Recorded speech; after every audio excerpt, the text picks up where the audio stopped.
Round table India के area 16 द्वारा उनके प्रतिष्ठित कार्यक्रम फ्लाइट ऑफ फैंटेसी का एक ऐतिहासिक संस्करण 6 और 7 जून 2025 को आयोजित किया जा रहा है, जिसमें धनबाद, रांची, जमशेदपुर, राउरकेला और संबलपुर से आए 90 छात्र एवं 10 शिक्षक कुल 100 लाभार्थी पहली बार हवाई यात्रा का अनुभव करेंगे।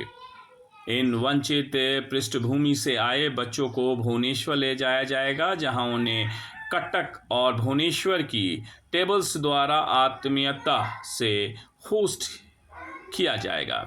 इस 2 दिवसीय यात्रा में शैक्षिक भ्रमण, सांस्कृतिक कार्यक्रम, मनोरंजन गतिविधियों और प्रेरणादायक संवाद शामिल होंगे, जिसमें बच्चों की सोच का दायरा बढ़ेगा और बड़े सपने देखने की प्रेरणा मिलेगी। ये पहला राउंड टेबल इंडिया के गौरवशाली विरासत का हिस्सा है। साल 2010 में एरिया 16 द्वारा शुरू की गई इस मुहिम के माध्यम से अब तक भारत भर से 1000 से अधिक बच्चों को पहली बार हवाई यात्रा का अनुभव कराया जा चुका है। इस मिशन का area chairman tabler Kashish Vyas, national light का fantasy convener tabler Sarabjit Singh, area flight का fantasy convener tabler Pankaj Goyal एवं टेबलर दिलजोत संधू नेतृत्व कर रहे हैं। प्रतिभागी शहरों के table chairman tabler Anup Goyal, chairman DRT 342 हैं। साथ ही चल रहे समर्पित फ्लोट टेबलर्स हर्षवर्धन कोंडोई और टेबलर अमितेश गुगानी हैं। ये राउंड टेबल इंडिया के इतिहास में पहली बार है जब इतनी बड़ी संख्या में multi city air traveller flight की फैंटेसी इवेंट आयोजित की जा रही है। ये दिखाता है कि सेवा और फेलोशिप के माध्यम से कैसे युवाओं का जीवन सशक्त किया जा सकता है। Tabular Samarjeet, national flight fantasy convener ने कहा, हम सिर्फ उन्हें उड़ान नहीं देते हैं, हम उन्हें बेहतर भविष्य की ओर उड़ान में मदद करते हैं। ये कार्यक्रम राहुल व्यास के सहयोग से संभव हो पा रहा है और ये दिखाता है कि जब उत्साही लोग मिलकर प्रयास करते हैं तो असंभव कुछ भी नहीं रहता। राउंड टेबल इंडिया एक गैर राजनीतिक और गैर सांप्रदायिक युवा पुरुषों का संगठन है, जिसका उद्देश्य सेवा, फेलोशिप और सद्भाव को बढ़ावा देना है। ये कुछ सोचते हुए हर संस्था ने कुछ न कुछ एक प्रयास किया है, जिसमें हमारे धनबाद राउंड टेबल और जो हमारा पूरा एक संस्था है जो इंटरनेशनली ये चलती है, इसने भी इसमें इनिशिएटिव लेते हुए इसको और आगे बढ़ाया। और ये हमारा व्यवहार भी है इसमें कि हम अपने वनवासी भाइयों के साथ में आगे से आगे कंधा मिला के चलें, ताकि वो अपने जीवन में खूब आगे बढ़े और एक समग्र राष्ट्र के विकास के लिए वो अपना योगदान दें। धन्यवाद। नमस्कार, मेरा नाम राहुल व्यास है। मैं रोटरी क्लब ऑफ धनबाद का प्रेसिडेंट हूँ। आज बड़े गर्व के साथ मैं ये बताना चाह रहा हूँ कि 1 साल पहले जो हमने धनबाद राउंड टेबल और रोटरी क्लब ऑफ धनबाद ने एक MOU साइन किया था फ्लाइट ऑफ फैंटेसी प्रोजेक्ट में एज को पार्टनर करने का, वो आज पूरा हो रहा है। फ्लाइट ऑफ फैंटेसी, जब मैंने एज रोटरी प्रेसिडेंट इस प्रोजेक्ट के बारे में सुना कि ये एक प्रोजेक्ट ऐसा है जिसमें अंडर प्रिविलेज बच्चों को फर्स्ट फ्लाइट एक्सपीरियंस दिया जाता है, कि जो कि हो सकता है कि प्लेन को सिर्फ अपने गांव के खेत से बयान से उड़ता हुआ देखते हैं, उसमें उनको बैठाने का एक एक्सपीरियंस दिया जा रहा है। मैंने झट से अनूप को फ़ोन किया, मेरे काउंटर पार्ट है अनूप धनबाद राउंड टेबल की। मैंने बोला कि अनूप, इसमें तो साथ में काम करना, तो आप मुझे किस कैपेसिटी में आप मुझे इसमें जोड़ना चाहेंगे, आप मुझे बताइए, क्योंकि रोटरी क्लब ऑफ धनबाद इस प्रोजेक्ट में आपके साथ में जुड़ना चाहेंगे। मैं ये आभार प्रकट करता हूँ अनूप का, कि अनूप ने मेरे को अपना को पार्टनर बनाया, रोटरी क्लब ऑफ धनबाद को पार्टनर बनाया इस प्रोजेक्ट के लिए।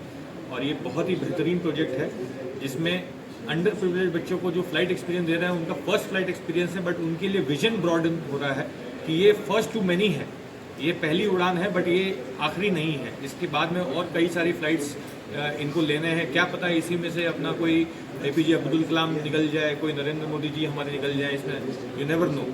तो ये बच्चों का विजन ब्रॉड करने के लिए, एक एक्सपोजर लेवल देने के लिए, उनको फर्स्ट एक्सपीरियंस ऑफ मल्टीप्लेक्स में पिक्चर दिखाना, एक बढ़िया खान पान करवाना, एक अच्छा ट्रैवल देना, एक अच्छे होटल में रुकवाना, ये एक experience flight of fantasy project के थ्रू हो रहा है। फ्लाइट ऑफ फैंटेसी सिर्फ फ्लाइट नहीं है, फ्लाइट के साथ में बहुत सारे पर्क्स हैं जो कि इस प्रोजेक्ट के थ्रू हम बच्चे को प्रोवाइड कर रहे हैं।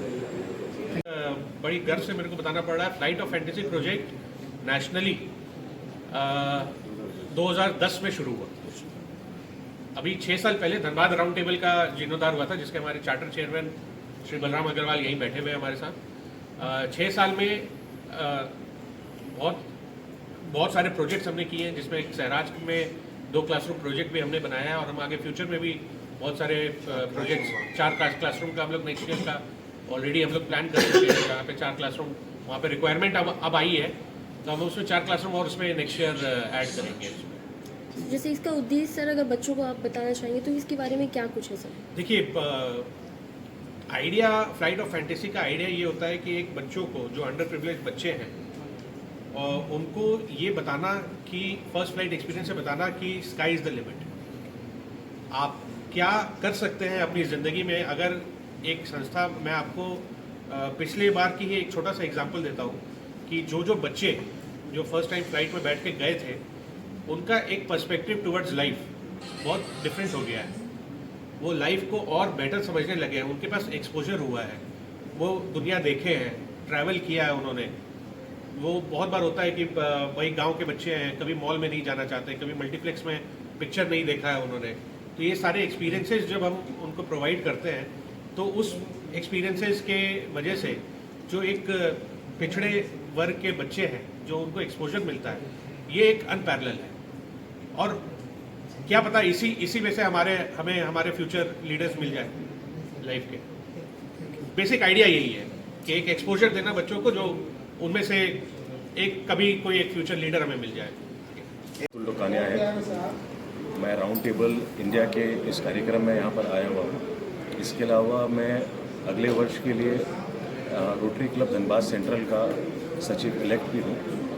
इस बार धनबाद क्लब में, जैसा आप सबको ज्ञात है कि 15 जून को चुनाव होने वाले हैं, उसके लिए मैंने अपना नामांकन सचिव पद के लिए किया है, मानक सचिव पद के लिए किया है। तो हमारा क्लब आज की डेट में धनबाद के लिए एक गौरव है। धनबाद क्लब में करीब आज की डेट में 952 सदस्य हैं, और उनके हमारे जो क्लब में कार्यरत कर्मचारी हैं, उनको अगर ले लें और क्लब के परिवार के सदस्यों को ले लें, तो आज की तिथि में करीब 4 से 5 हज़ार लोग परोक्ष रूप से क्लब से जुड़े हुए हैं। 2 वर्ष पहले मैं क्लब के कोषाध्यक्ष के पद पर भी अपनी सेवा दे चुका हूं, और लोगों को मेरा काम पसंद आया, ऐसा मुझे फीडबैक हमेशा मिलता रहा है। इसके अलावा भी मैं काफ़ी तरह की संस्थाओं से जुड़ा हूं, तो मेरे अनुभव के कारण मैंने इस बार सचिव पद के लिए अपना नामांकन दाखिल किया है। मैं सभी क्लब के सदस्यों से निवेदन करता हूं, आपके मंच के द्वारा आपने जो मुझे ये मौका दिया, कि एक समावेशी क्लब के लिए, जहाँ पर बुजुर्ग, महिलाएं, बच्चे, क्लब के सदस्य सबके एक बेहतर अनुभव के लिए मुझे अपना मतदान दें, मुझे अपना सहयोग करें, और उनका जो भी सुझाव हो उसके लिए मैं हमेशा उपस्थित हूँ। मेरे साथ मेरे छोटे भाई, समकक्ष मेरे बड़े भाई, सब सदस्यों का मुझे प्यार मिल रहा है। मैं चाहता हूँ मीडिया बंधु मेरी बात को आगे लेके जाएं, और आपके कुछ प्रश्न हैं तो ज़रूर मुझसे पूछें। सर देखिए, हमारा क्लब काफ़ी पुराना है, और इसमें इंफ्रास्ट्रक्चर मेरा फोकस नहीं है। जो चीज़ें अभी से क्लब में हैं उनको इम्प्रोवाइज़ करना, उनको और बेहतर बना सुविधाओं को, वो मेरी पहली प्राथमिकता है। जैसे स्पोर्ट्स को और वो बनाना, मेंबरशिप के मेंबर के जो अनुभव हैं खाने पीने में, उनको और बेहतर बनाना, ये मेरी प्राथमिकता है। सुनने में आ जा रहा है कि धनबाद, हाँ, वहाँ पे अभी धनबाद क्लब हमारी एक लिमिटेड कंपनी है, तो ROC के हिसाब से हमारी एक सदस्यता का मापदंड है कि हम 1000 के ऊपर सदस्य नहीं ले सकते। नए सदस्य लेने के लिए एक लंबा प्रोसीजर है जिसे फॉलो करना पड़ता है। ऐसा नहीं है कि लोग सिर्फ अप्लाई करें। जो लोग रिटायर होते हैं, हमारे यहाँ एक VRS की स्कीम चलती है। VRS के तहत जो लोग रिटायरमेंट लेते हैं, पुराने सदस्य जो 60 साल के ऊपर हो चुके हैं, उनके बदले हम एक नया सदस्य ले सकते हैं, या मेंबर के जो बच्चे हैं सिर्फ वही सदस्य बन सकते हैं। जितना बड़ा क्लब है उस हिसाब से स्पेस एरिया कम है, एक्सटेंशन की कोई बात सोचा जा सकता है क्या क्लब के? ये एक विषय मेरे विजन में है आगे के लिए, कि हम क्लब का एक दूसरा पार्ट भी बनाएं, धनबाद क्लब यूनिट 2 भी बनाएं। एक बार फिर से अपना इंट्रोडक्शन दीजिए। मेरा नाम अतुल डुकानिया है। मैं धनबाद क्लब में सचिव पद के लिए मैंने अपना नामांकन किया है। सभी सदस्यों का प्रेम मुझे मिल रहा है। मैं चाहता हूँ आगे भी मुझे सुझाव देते रहें ताकि मैं अपने एजेंडा में उनके सुझावों को लेकर उनके हिसाब से काम कर सकूँ। नमस्कार, मेरा नाम कशिश व्यास है। मैं राउंड टेबल इंडिया का एरिया 16 का एरिया चेयरमैन हूँ और फ्लाइट ऑफ फैंटेसी एक हमारा एक नेशनल इनिशिएटिव है जिसमें हम अंडर प्रिविलेज बच्चों को फर्स्ट फ्लाइट एक्सपीरियंस देते हैं। बहुत ही गर्व से ये बताने में मुझे बहुत गर्व हो रहा है कि एरिया 16 में इस साल हम 100 बच्चों को फ्लाइट ऑफ फैंटेसी के इनिशिएटिव के तहत 100 बच्चों को फर्स्ट फ्लाइट एक्सपीरियंस दे रहे हैं आज के दिन ही। आज 6 तारीख है। 6 तारीख में हम 20 बच्चे और 2 टीचर 22 लोग धनबाद से जो दुर्गापुर से फ़्लाइट लेंगे, भुवनेश्वर जाएंगे, जमशेदपुर से और रांची से मिला के 48 लोग जो फ़्लाइट लेके भुवनेश्वर जाएंगे, संबलपुर से 24 लोग फिर जो संबलपुर से भुवनेश्वर जाएंगे और राउरकेला से भी 24 लोग जो फिर राउरकेला से फ़्लाइट लेके भुवनेश्वर पहुंचेंगे। ये बच्चे कहाँ से बिलोंग करते हैं? ये सारे अंडर प्रिविलेज बच्चे हैं। जो हमारा एक इनिशिएटिव है freedom through education, round table India का एक इनिशिएटिव है फ्रीडम थ्रू एजुकेशन, जिसमें हम क्लासरूम और इंफ्रास्ट्रक्चर बनाते हैं। जो क्लासरूम हमने पहले बनाए हुए हैं उसमें ही उसी प्रोसेस के तहत एक स्क्रीनिंग प्रोसेस होता है जिसमें बच्चों को स्क्रीन करके जो फर्स्ट टाइम फ्लाइट में बैठ रहे हैं उनको हम लेकर आते हैं। और ये सारे बच्चे अंडर प्रिविलेज या ग्रामीण क्षेत्र से हैं या आदिवासी क्षेत्र से हैं, ये सारे बच्चे उन स्कूल्स में पढ़ रहे हैं और ये वही बच्चे ट्रैवल कर रहे हैं। कितने दिनों का ये टूर है और कौन कौन आता है? ये इनिशिएटिव 2 दिन का है। आज हम निकलेंगे 6 तारीख को। ये 7 तारीख को रात की सबकी वापसी है, जो 8 तारीख को सुबह सब अपने डेस्टिनेशन पे वापस पहुंच जाएंगे। बच्चे जब उड़ान भरने से पहले क्या आपकी संस्था की तरफ से कुछ निर्देश दिया गया कि उड़ान जी, से हमारे संस्था की तरफ से एक प्रॉपर SOP गाइडलाइंस एक तैयार की जाती है, जिस गाइडलाइंस के तहत इनिशियल सारी गाइडलाइंस में सबसे पहले जो फर्स्ट गाइडलाइन होती है, फर्स्ट लाइन ऑफ एक्शन होती है, वो एक स्कूल से जिस स्कूल्स के बच्चे हम लेके जा रहे हैं उनसे एक NOC लिया जाता है। पेरेंट्स से NOC लिया जाता है बाकायदा कि भाई आपके बच्चों को हम ट्रैवल करवा रहे हैं, वो उनसे NOC एक मेडिकल NOC लिया जाता है। सारे बच्चों को एक बार डॉक्टर के पास ले जाके भाई किसी को कोई फूड एलर्जी ना हो, कुछ ना हो, तो वो सारा चीज़ समझा जाता है उस पर। फिर उसके बाद जब ट्रैवल SOP एक प्रॉपर गाइडलाइंस तैयार की जाती है, उस ट्रैवल SOP में बाकायदा बच्चों को बताया जाता है कि ट्रैवल के टाइम में अनजान आदमी से बात नहीं करना है, कहीं अगर टॉयलेट कहीं जाना है तो ग्रुप में जाना है, अकेले नहीं जाना है, टीचर को इन्फॉर्म करके जाना है। स्कूल के प्रतिनिधि भी हमारे साथ, अगर 20 बच्चे एक स्कूल से लेके जा रहे हैं तो हम 2 स्कूल के टीचर्स को भी अपने तरफ से ही ऐसा फ्री ऑफ कॉस्ट उनका भी एक जो ट्रैवल का जो रहता है वो हम उनका ट्रैवल भी हम लोग बेयर करते हैं, खर्च उठाते हैं और वो ट्रैवल हम लोग पूरा करते हैं। और बहुत सारी SOPs है, बहुत छोटी छोटी है कि भाई क्या खाना है, क्या नहीं खाना है, कहाँ जाना है, कहाँ नहीं जाना है, किस तरह से क्या आचरण अपने आप को रखना है। आप एक संस्था को एक अपने स्कूल को रिप्रेजेंट कर रहे हैं, एक राउंड टेबल इंडिया को रिप्रेजेंट कर रहे हैं कि क्या एक इनिशियल आचरण जैसा रहना चाहिए, वो क्या आचरण रहना चाहिए, वो सारी चीज़ों का एक प्रॉपर ब्रीफिंग बच्चों को ट्रैवल से पहले हम लोग ऑलरेडी दे चुके हैं। धनबाद से कुल कितने बच्चे हैं? धनबाद से 20 बच्चे जा रहे हैं और 2 टीचर्स जा रहे हैं। इन लोगों सर, का मेडिकल जैसे- वगैरह हो गया? जी, सबका मेडिकल हुआ है। सबका मेडिकल इन द सेंस एक नॉर्मल टीचर्स के साथ एक रूटीन चेकअप वगैरह होता है, भाई किसी को कोई एलर्जी नहीं हो, कोई अस्थमा नहीं हो। फिट टू फ्लाई का एक सर्टिफिकेट एक हम लोग लेते हैं स्कूल की तरफ से, जहाँ पे जाके पेरेंट्स से लेते हैं कि भाई हाँ ठीक है, ये बच्चे फिट टू फ्लाई है।